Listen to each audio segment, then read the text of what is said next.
बहुत समय पहले की बात है। एक गांव में रामू नाम का एक व्यक्ति रहता था।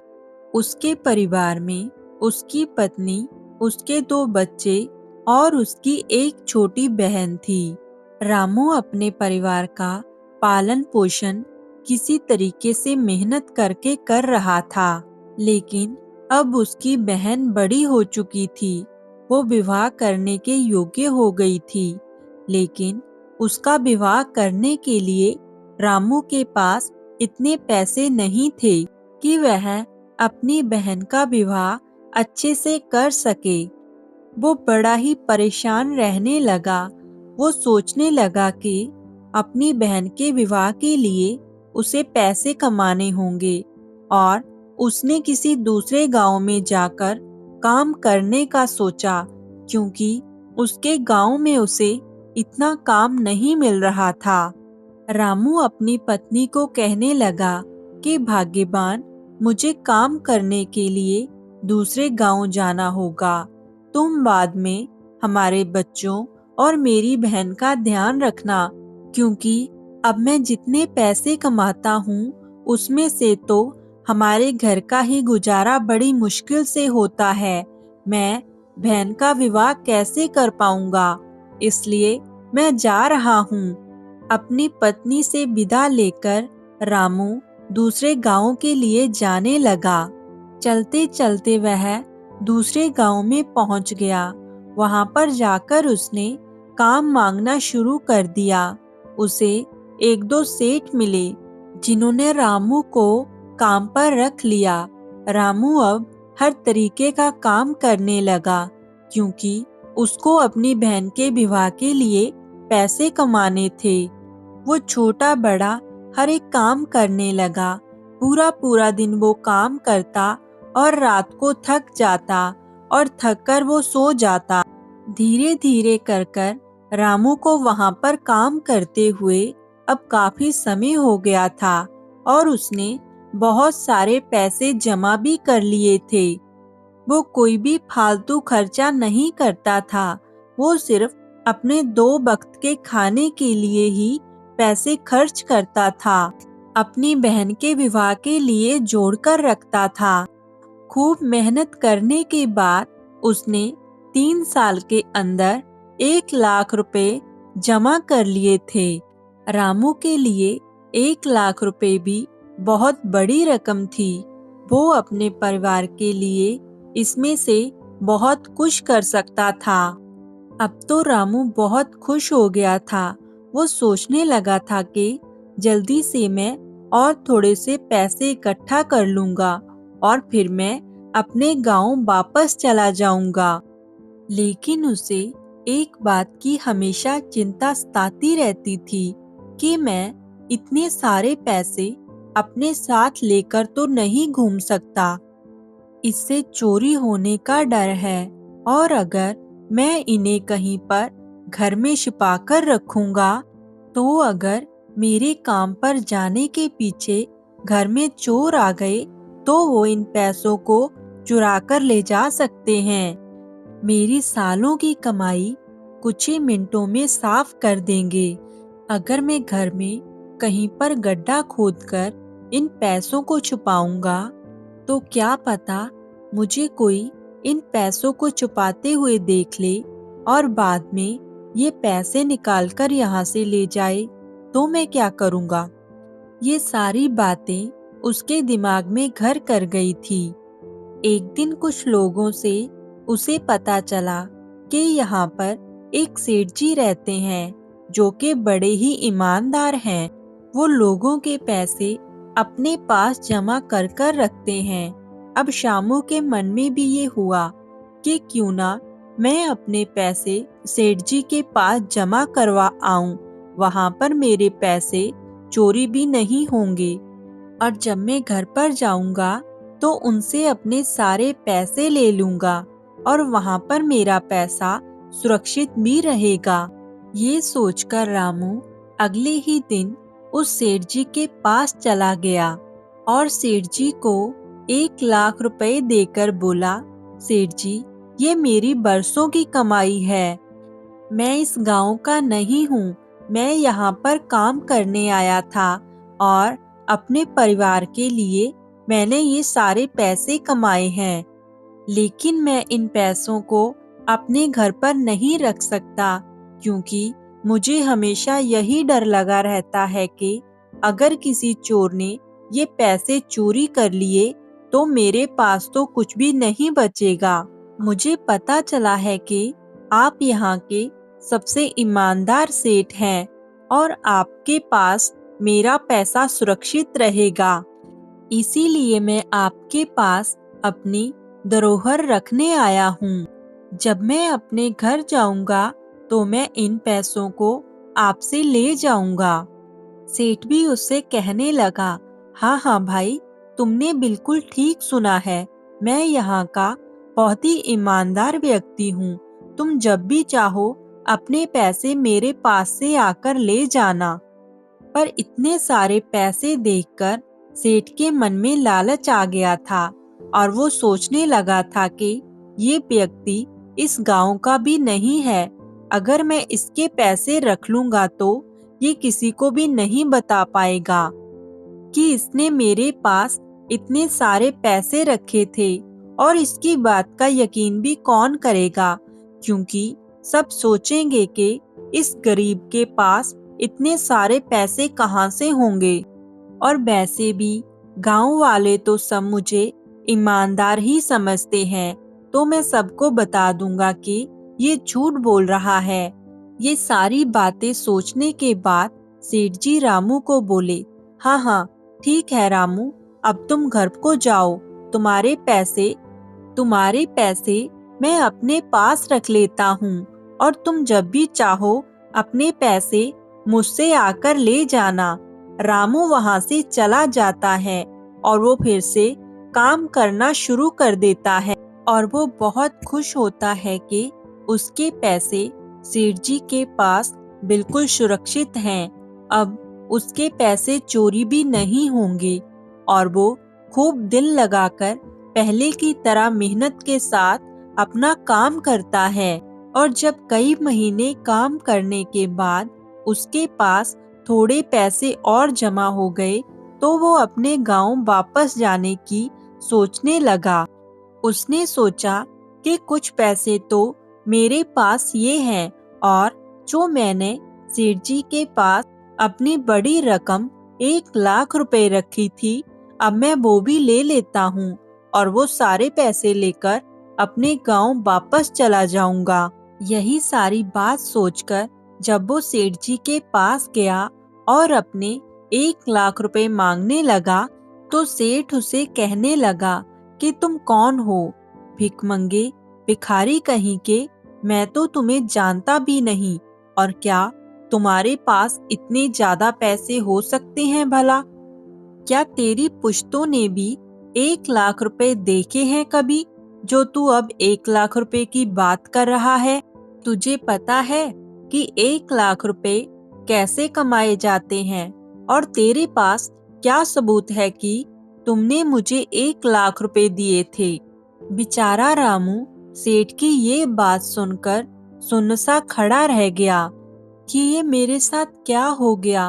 और इस सेठ को तो गांव वाले सब लोग बड़ा ही ईमानदार कहते थे, तो ये मेरे साथ ऐसा बर्ताव क्यों कर रहा है? और ये आज मेरे ही दिए हुए पैसों पर अपना हक जमा रहा है और कह रहा है कि मैंने इसको कोई भी पैसे नहीं दिए, मुझे मेरे पैसे वापस नहीं देना चाहता। रामू बेचारा सेठ जी के आगे मिन्नतें करने लगा। वो कहने लगा, सेठ जी आप ऐसे मत करो, मेरी बहन की शादी है। मैंने मेरी बहन की शादी के लिए इतने सारे पैसे इकट्ठा किए थे। आप मुझे मेरे पैसे दे दो, मुझे इन पैसों की बड़ी जरूरत है।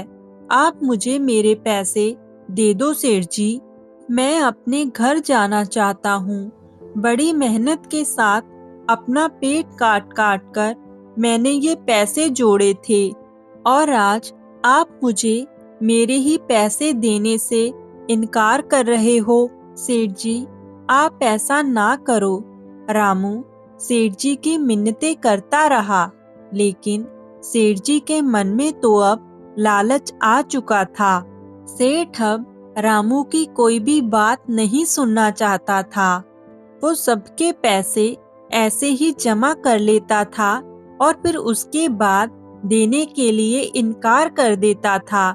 और जो सेठ जी को ईमानदार कहते थे, वो भी सेठ जी के अपने ही लोग थे।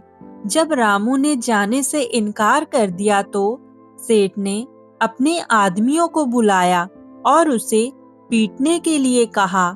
सेठ जी के आदमियों ने रामू को बहुत पीटा और पीटकर सेठ जी के घर से बाहर निकाल दिया। रामू अब बहुत ज्यादा दुखी हो गया और वो रोते रोते रास्ते से जाने लगा और ये कहने लगा कि मेरी मेहनत की कमाई सेठ जी ने सारी लूट ली। अब मैं क्या करूँगा? अब मैं क्या करूँगा और कहाँ पर जाऊँगा और मेरी बहन की शादी कैसे होगी? ये सब बोलते हुए वो रास्ते से जा रहा था। उसे सामने से आती हुई एक औरत दिखाई दी।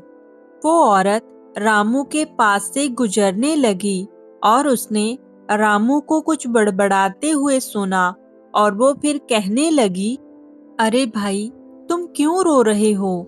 क्या बात है? आखिर क्या हो गया है जो तुम इतना रो रहे हो? रामू रोते रोते उस औरत को अपनी सारी आपबीती बता देता है। तब वो औरत कहने लगी, अरे भाई, तुम्हारे साथ तो बहुत बुरा हुआ है, लेकिन भाई अभी भी बात तुम्हारे हाथ से निकली नहीं है। तुम अपने पैसे उस सेठ से वापस ले सकते हो। शामू ने जब उस औरत की ये बात सुनी तो वो उससे कहने लगा, लेकिन बहन, अब ये कैसे होगा? उस सेठ से पैसे मैं अब कैसे वापस ले सकता हूँ? क्योंकि वो तो मुकर गया है कि मैंने उसको कोई पैसे दिए थे। उस सेठ ने तो मुझे अपने आदमियों से पिटवाया और उसके बाद मुझे अपने घर से निकाल दिया। उस औरत ने कहा कि भैया, तुम मेरे घर चलो, फिर हम आराम से बैठकर बात करेंगे। रामू अब उस औरत के घर चला गया। रामू को पहले उस औरत ने पेट भर खाना खिलाया और थोड़ी देर रामू को आराम करने के लिए कहा और फिर एक संदूकड़ी उठाकर अपने बेटे से कहने लगी, देखो बेटा, मैं इन भैया के साथ सेठ के घर पर जा रही हूँ। तू भी मेरे पीछे पीछे वहीं पर आ जाना, लेकिन ये बात ध्यान में रहे कि तुम्हें वहां पर कोई भी ना देख पाए। जब सेठ इस भाई को इसके 1 लाख रुपए दे दे तो उसके बाद तू सेठ जी के घर पर दौड़े दौड़े चले आना और कहना कि माँ, पिताजी घर वापस आ गए हैं और वो बहुत सारा धन लेकर आए हैं। उसने अपने बेटे को ये सारी बात समझा दी और उसका बेटा उसे कहने लगा, ठीक है माँ, आप जैसा कह रही हो मैं वैसा ही करूँगा। अब वो औरत संदूकड़ी अपने सिर पर रखकर रामू के साथ सेठ जी के घर पर चली गई। जब वह दोनों सेठ जी के घर के सामने पहुंच गए तो वह औरत रामू से कहने लगी, देखो भैया, पहले मैं सेठ जी के पास जाती हूँ और थोड़ी देर बाद ही तुम भी वहां पर आ जाना। रामू ने वैसा ही किया। पहले वो औरत सेठ जी के पास गई और संदूकड़ी अपने सिर से उतारकर बोली, सेठ जी, ये मेरे पैसे हैं और मैं घर में अकेली रहती हूँ और मेरे पति शहर में काम करते हैं और वो मुझे हर महीने इतना सारा धन भेजते रहते हैं, लेकिन मेरे पति तो शहर में रहते हैं। मैं और मेरा बेटा घर में दोनों अकेले होते हैं, तो मुझे हमेशा चोरों के आने का खतरा सताता रहता है। इसलिए गांव वाले सब बोल रहे थे कि आप बहुत ईमानदार सेठ हैं, इसलिए मैं अपना सारा धन आपके पास रखने आई हूँ। सेठ जी बोले, हाँ हाँ बहन, निश्चित होकर तुम ये सारा धन मेरे पास रख जाओ। सेठ जी मन ही मन में बहुत खुश होने लगे कि इतना सारा धन। जब ये एक बार अपना सारा धन मेरे पास रखकर चली गई तो मैं बाद में मुकर जाऊंगा कि मेरे पास तो तुम कोई धन नहीं रख कर गई हो।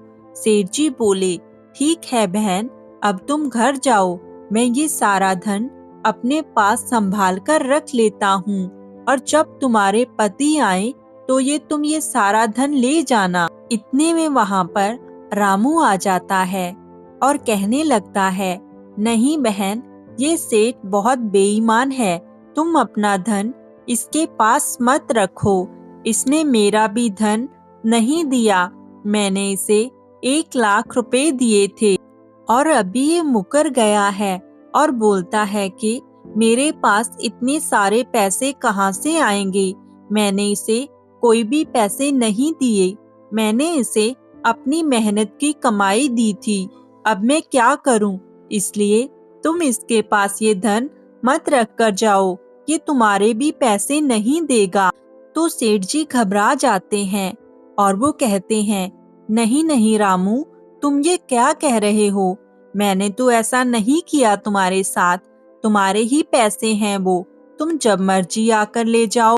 क्योंकि सेठ जी सोच रहे थे कि रामू का तो 1 लाख ही रुपया है, लेकिन इस बक्से में तो बहुत सारा धन है और वो 1 लाख के बदले इतना सारा धन अपने हाथ से नहीं जाने देंगे। अगर मैंने रामू के पैसे नहीं दिए तो ये औरत भी मेरे पास अपना धन नहीं रख कर जाएगी।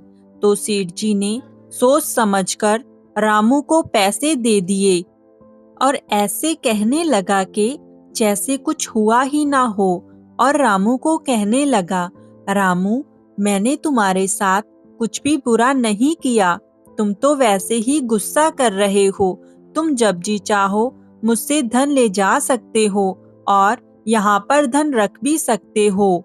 रामू अपना धन पाकर बहुत खुश हुआ। इतने में वो औरत का बच्चा आ जाता है और वो कहने लगता है, माँ, पिताजी आ गए हैं और वो बहुत सारा धन लेकर आए हैं और वो कह रहे हैं कि वो अब कभी भी वापस शहर नहीं जाएंगे। तब वो औरत सेठ जी को कहने लगती है कि सेठ जी, अब मैं ये पैसे आपके पास रखकर नहीं जाऊंगी, क्योंकि अब मेरे पति घर पर आ गए हैं और दोबारा वो नहीं जाएंगे और पैसे चोरी होने का भी कोई खतरा नहीं है, तो मैं अपना बक्सा लेकर अपने घर को जा रही हूँ। सेठ जी इस पर बहुत ज्यादा गुस्सा हुए और कहने लगे, नहीं नहीं, तुम ये कैसे कह सकती हो, तुम अपने पैसे मेरे पास रख कर जाओ, तुम्हारे पैसे मैं अच्छे से संभाल कर रखूंगा। सेठ जी के ऐसा कहने पर वो औरत गुस्से में बोलती है, मैं अपने पैसे अब क्यों रखूंगी तुम्हारे पास, क्योंकि मेरे पति आ गए हैं, तो मैं घर पर जा रही हूँ अपने ये पैसे लेकर। तो वो औरत वहाँ से चली जाती है और रामू भी वहाँ से अपने पैसे लेकर खुशी खुशी चला जाता है। लेकिन सेठ जी बहुत ज्यादा दुखी होते हैं, क्योंकि उनके हाथ से रामू का 1 लाख भी गया और उस औरत के रखे बक्से में ढेर सारे पैसे भी चले गए। सेठ जी अब अपना सिर पीटने लगते हैं। रास्ते में जाते हुए रामू उस औरत का बहुत धन्यवाद करता है कि बहन, तुमने मुझे मेरे पैसे, मेरी मेहनत की कमाई वापस दिला दी है। भगवान तुम्हें और तुम्हारे बच्चे को बहुत खुश रखे। वो औरत भी बहुत खुश होती है और वो रामू को अपने घर ले जाती है, उसे खाना खिलाती है और दूसरे दिन रामू वहाँ से अपने घर की ओर चला जाता है। जब रामू अपने घर पर पहुँचता है तो उसकी पत्नी और उसके बच्चे, उसकी बहन बहुत खुश होते हैं, क्योंकि उन्होंने उनको 4 साल बाद देखा था। तो रामू अपनी बहन की बहुत अच्छे से शादी करता है और अपने परिवार का अच्छे से ख्याल रखता है। अब वो दोबारा गांव में काम करने के लिए नहीं जाता है, क्योंकि बहन की शादी कर कर उसके पास पैसे बच गए थे, जिससे कि वो अपने परिवार का अपने गांव में रहकर अच्छे से पालन पोषण कर सकता था। और वो अपने गांव में रहकर जमीन का एक छोटा सा टुकड़ा खरीदता है और उस पर खेती करने लगता है, और वो अपने परिवार के साथ बड़ी खुशी खुशी अपना जीवन बिताने लगता है।